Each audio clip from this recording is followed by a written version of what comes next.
Crime na ficção. Por que não comunicou a morte imediatamente? Perguntou-me Madeleine. Poderia ao menos ter se livrado do cadáver logo depois, quando era mais fácil. Ah! Sou preguiçoso e desorganizado. Estou exausto de nada fazer. Nunca me lembro onde deixei as coisas. Perco meu tempo, esgoto os nervos, desgasto-me à procura delas, revirando gavetas, rastejando sob as camas, fechando-me na despensa, enterrando-me em armários. Estou sempre começando projetos que não termino. Abandono-os, deixo as coisas correrem. Nenhuma força de vontade, pois não tenho objetivo na vida. Não fosse o dote de minha mulher, a sua pequena renda, deixou passar 10 anos. O cheiro começa a se espalhar por todo o edifício. Os vizinhos já o sentiram e perguntam-se de onde poderia vir. Estão certos de que acabarão descobrindo. E a causa de tudo é sua falta de iniciativa. Agora terá de contar tudo ao comissário. Vai haver escândalo. Se ao menos pudéssemos provar que está morto há 10 anos, o prazo para prescrição é justamente esse. Se tivesse comunicado a morte no devido tempo, estaríamos a salvo hoje. Estaríamos em paz. Não precisaríamos nos esconder dos vizinhos, poderíamos receber visitas, como todo mundo. Quis responder: não vê que teríamos sido presos, Madeleine? A prescrição não teria ocorrido. Seríamos atirados a uma cela ou guilhotinados. Isso é óbvio. Mas é inútil querer ensinar lógica a uma mulher. Deixei-a continuar, esforçando-me para não ouvir. É por causa dele que as coisas vão tão mal. Nada dá certo para nós, exclamou Madeleine. Isso é apenas uma suposição. E além do mais, está ocupando nosso mais belo cômodo. Nossa alcova. Pela 10ª vez, talvez, fingi que ia ao banheiro e dirigi-me à esquerda no corredor para ir dar uma olhada no morto em seu quarto. Abri a porta. Inútil esperança, nunca desapareceria sozinho. Havia mesmo aumentado de tamanho. Logo necessitaria de mais um sofá. A barba não cessara de crescer, agora, alcançava-lhe os joelhos. Quanto às unhas, estavam bem, pois Madeleine as cuidava. Nesse momento, ouvi os passos dela. Jamais consegui ficar sozinho com o cadáver. A despeito de minhas infinitas precauções, sempre me surpreende. Ela desconfia de mim, espiona-me, segue-me, nunca me deixa só. Sofro de insônia. Ela não. Apesar da desgraça que nos atingiu, Madeleine dorme profundamente. Às vezes, no meio da noite, esperando aproveitar a escuridão e o sono de Madeleine, saio da cama com todo cuidado para as molas não rangerem. Sustendo a respiração, consigo chegar à porta, mas mal pego a maçaneta e Madeleine, já com o pé fora da coberta, grita-me: aonde vai? Vai vê-lo? Espere-me. Outras vezes, julgando que está atarefada na cozinha, corro até ao quarto, na insensata esperança de, finalmente, poder ficar a sós com ele por alguns segundos. Eis que a encontro, sentada no sofá, segurando o defunto pelos ombros, aguardando minha chegada. Por isso, não me surpreendi desta vez, ao sentir Madeleine às minhas costas, pronta para me repreender, como de hábito. Como lhe chamasse a atenção para a beleza de seus olhos, brilhando na escuridão, completamente insensível àquela beleza inusitada, ela gritou-me. 10 anos e ainda não foi capaz de cerrar-lhe as pálpebras. É verdade, concordei penalizado. Como pode alguém ser tão descuidado? Continuou ela. Não vá me dizer que esteve muito ocupado, pois não faz nada o dia inteiro. Não posso pensar em tudo. Você não pensa em nada. Sei disso. Já me repetiu 100.000 vezes. Então, por que não se corrige? Você mesma poderia ter fechado os olhos dele. Tenho muito que fazer e não posso andar atrás de você, guardando as coisas que deixou cair, completando o que abandonou, pondo tudo em ordem. Faço todo o serviço do apartamento. Cozinho, lavo, costuro, insero o chão. Lavo sua roupa e a dele. Tiro o pó, lavo os pratos, escrevo poesias, que vendo para aumentar nossos magros recursos. Canto perto da janela, a despeito de minha tristeza, para que os vizinhos não desconfiem de alguma coisa entre nós. Sabe muito bem que não temos empregada. Ah! Com o que ganha? Não fosse eu, como estaria você? Estaria muito bem, respondi fatigado, e saí do quarto. Aonde vai? Esqueceu novamente de fechar-lhe os olhos. Voltei. Aproximei-me do cadáver. Como era velho, como era velho. Os mortos envelhecem mais depressa que os vivos. Quem reconheceria nele o belo jovem que, certa noite há 10 anos atrás, vindo nos visitar, subitamente apaixonou-se de minha mulher, aproveitando-se de minha ausência por 5 minutos, tornou-se seu amante naquela mesma noite? Se ao menos, disse-me Madeleine, se ao menos tivesse ido ao comissário, no dia seguinte ao crime, e confessado que o matara num momento de ódio ou de ciúme, o que é a pura verdade, então, tratando-se de um crime passional, não teria com que se preocupar. Fariam-no assinar uma declaração e deixariam livre. Arquivariam a declaração num dossiê e tudo estaria terminado e esquecido há muito tempo. É por sua negligência que estamos neste apuro. Toda vez que o mandava ir fazer a declaração, respondia-me: amanhã, amanhã, amanhã. E os amanhãs chegaram há 10 anos. E agora estamos nesta situação. Tudo por sua culpa, só por sua culpa. Irei amanhã, disse-lhe, esperando ser deixado em paz. Oh! Eu o conheço. Não irá. Além do mais, de que adiantaria agora? Ninguém acreditará, depois de 10 anos, que o matou num momento de ódio. Quando se demora 10 anos, começa a parecer que houve premeditação. Vivo me perguntando o que poderemos dizer, se quisermos nos livrar. Envelhecido como está, poderá dizer que ele é seu pai e que o matou ontem. Mas talvez não seja uma boa desculpa. Ninguém acreditará em nós, ninguém, murmurei. Sou um realista. Não tenho força de vontade, mas raciocino com clareza. Por isso, a falta de bom senso, as opiniões descabidas de Madeleine sempre me foram intoleráveis. Vamos para o outro quarto, disse e tornei a sair. Esqueceu outra vez de fechar-lhe os olhos. Por que não presta mais atenção no que os outros lhe dizem? Gritou Madeleine. 2 semanas se passaram. Ele estava envelhecendo e aumentando de tamanho, cada vez mais rapidamente. Isso nos alarmava. Tudo indicava que aquela doença do defunto progredia geometricamente. Como pudera contraí-la em nossa casa? Em pouco tempo o sofá tornou-se pequeno para contê-lo. Fomos obrigados a colocá-lo no chão, o que nos permitiu recobrar aquele móvel, que colocamos na sala de jantar. Tive, então, pela primeira vez em 10 anos, a oportunidade de tirar uma soneca depois do almoço, quando os gritos de Madeleine me despertaram. Está surdo? Disse, numa crise de nervosismo. Nada o preocupa, nada. Dorme o dia inteiro. É porque não durmo à noite. Ponto como se nada estivesse acontecendo nesta casa. Ouça! Ouvi estalos vindos do quarto do defunto. O reboque do teto devia estar se desprendendo. Uma pressão irresistível fazia as paredes rangerem. O soalho do apartamento, mesmo na sala de jantar, vibrava, estalava como as pranchas de uma embarcação. Uma janela quebrou, estilhaçando as vidraças. Felizmente, era uma janela do corredor interno.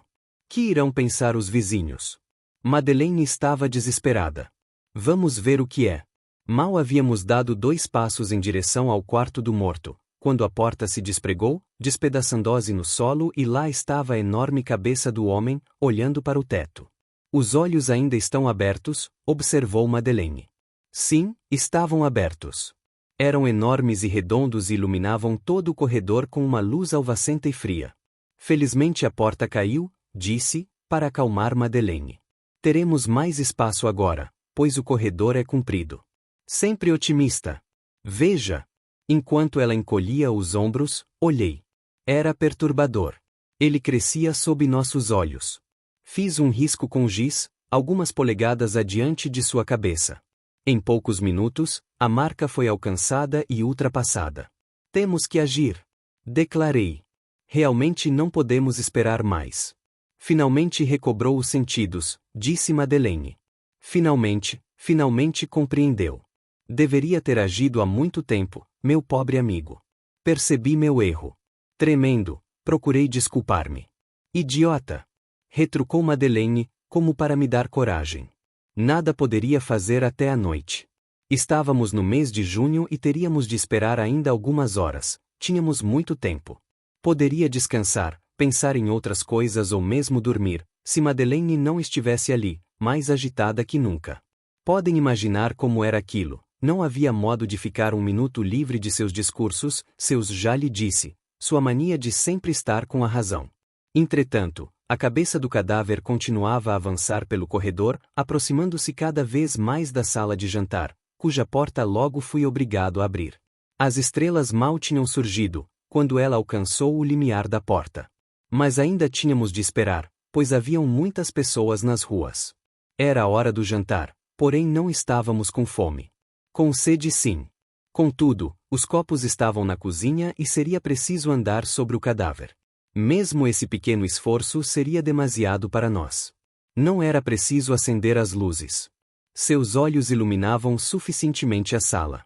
Feche as janelas, sugeriu Madeleine, apontando para a cabeça do cadáver, disse. A casa vai desmoronar. A cabeça alcançara a orla do tapete, que se enrugava. Levantei-a. Assim não estragará o tapete, disse. Apesar de tudo, sentia-me deprimido. Aquilo já durará muitos anos. Além do mais, estava nervoso aquela noite e teria de fazer alguma coisa. Minhas têmporas porejavam. Eu tremia. É realmente insuportável, gritou Madeleine, revoltada. Tais coisas aconteceram justamente para nós. Olhei seu pobre rosto torturado. Tive pena dela. Acheguei-me e disse-lhe ternamente. Se nos amássemos, nada disso teria importância. Tomei-lhe a mão. Amemo-nos, Madeleine. Amemo-nos, pois o amor encontrará o caminho, endireitará tudo. Ele mudará nossa vida, você me compreende? Tentei beijá-la, mas se esquivou, os olhos secos, a boca rígida. Creio nisso, murmurei. Então, deixando-me embalar, prossegui. Lembra-se, como nos velhos tempos cada manhã era uma vitória para nós. Lembra-se? O universo existia e não existia. Era apenas um véu transparente atravessado por uma luz ofuscante, luz de glória, nascida de muitos sóis. Ela nos penetrava calidamente. Sentíamo-nos iluminados num mundo sem peso. Maravilhados, felizes de estar vivos. Era amor, era juventude. E se o desejássemos das profundezas de nossos corações, nada mais importaria, cantaríamos hinos de alegria. Não diga bobagem, replicou Madeleine. Não será o amor que nos livrará do cadáver. Nem o ódio. Os sentimentos nada têm a ver com isso. Livrar-me-ei dele por você então, disse-lhe, deixando meus braços caírem. Voltei para o meu canto e sentei-me na poltrona. Fiquei em silêncio. Madeleine retomou sua costura. Contemplei a cabeça do cadáver, agora a menos de 1 metro da parede da sala. Tinha envelhecido ainda mais nos últimos minutos. Era estranho como, a despeito de tudo, havíamos nos acostumado com ele. Percebi que estava sinceramente triste com a perspectiva de perdê-lo. Se tivesse permanecido quieto, poderíamos conservá-lo por longo tempo, para sempre talvez. Afinal de contas, havia crescido e envelhecido em nossa casa. Isso significava alguma coisa. Todo mundo sabe como a gente se apega às coisas, assim é o coração dos homens. A casa parecerá vazia, pensei, quando não mais estiver aqui. Que recordações nos trouxe! Fora a muda testemunha de todo um passado, não muito agradável, admitamos, ou digamos mesmo, desagradável por sua causa. Como se sabe, a vida nunca é alegre. Hoje, lembro-me apenas vagamente de que fui eu quem o matou, ou antes, empregando uma expressão menos desfavorável, executou num momento de ódio e indignação. Tacitamente, eu já me perdoara. Pesando-se as coisas, ambos tínhamos culpa.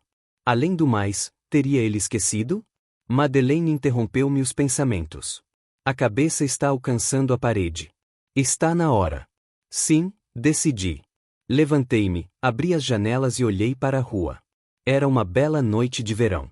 Passava das 2 da madrugada. Não havia ninguém nas ruas e todas as janelas estavam escuras. Acácias fluorescentes impregnavam o ar. Lá em cima, no meio do céu, a lua redonda e cheia era uma estrela viva. A Via Láctea. Nebulosas, profusão de nebulosas, cometas riscando os caminhos do céu, torrentes de prata líquida, luz densa, neve aveludada. E flores brancas, ramalhetes de flores, jardim, florestas e prados resplandecentes. E, envolvendo tudo, espaço, espaço infinito. Venha, disse Madeleine. Em que está pensando? Não devemos ser vistos por ninguém. Vou dar uma olhada. Saltou à janela e correu até a esquina. Olhou à esquerda e à direita e fez-me um sinal. Venha. O rio ficava a 300 metros da casa. Para alcançá-lo teria de atravessar 2 ruas e a pequena praça até onde havia o perigo de cruzar com os americanos, que patrulhavam o bar e o prostíbulo, propriedades de Nosso Senhorio. As barcas atracadas ao longo do rio também tinham de ser evitadas, o que implicava numa volta, complicando as coisas ainda mais. Mas os dados estavam lançados. Vasculhando a rua pela última vez, ergui a cabeça com dificuldade, coloquei-a no batente da janela e saltei para a calçada. Se ao menos não derrubar os vasos de flor, pensei. Puxei o corpo. Era como se estivesse arrastando o quarto, o corredor, a sala de jantar, o apartamento com mobília e tudo.